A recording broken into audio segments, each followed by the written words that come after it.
Maha Salvador at Rambo Nunez hindi inimbitahan si Daniel Padilla sa gender reveal ng anak nila at si Catherine lang ang invited. Halina't panoorin natin ang buong detalye.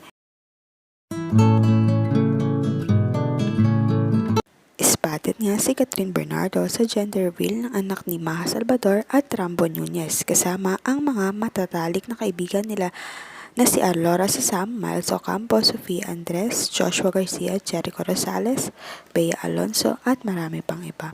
At wala ngang nakitang Daniel Padilla na sumupot sa event nila Maha at Rambo.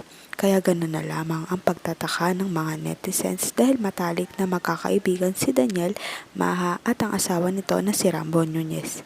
Marami tuloy speculations na nagsasabing hindi raw inimbitahan ni Maha at Rambo si Daniel dahil sa ayaw siyang makita ni Catherine Bernardo. Alam kasi ng mag-asawa ang totoong dahilan kung bakit naghiwalay ang Katniel. Kaya pumunta na lang siguro si DJ sa Siargao para hindi mahalata ng mga netizens na hindi siya invited sa event.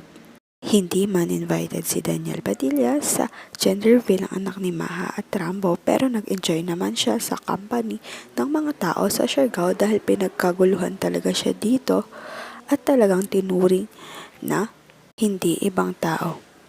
Sa ngayon, huwag kalimutang mag-like at subscribe sa aking YouTube channel, Celian Beats, para updated kayo sa celebrity issues at ganaps. Maraming salamat po sa panonood.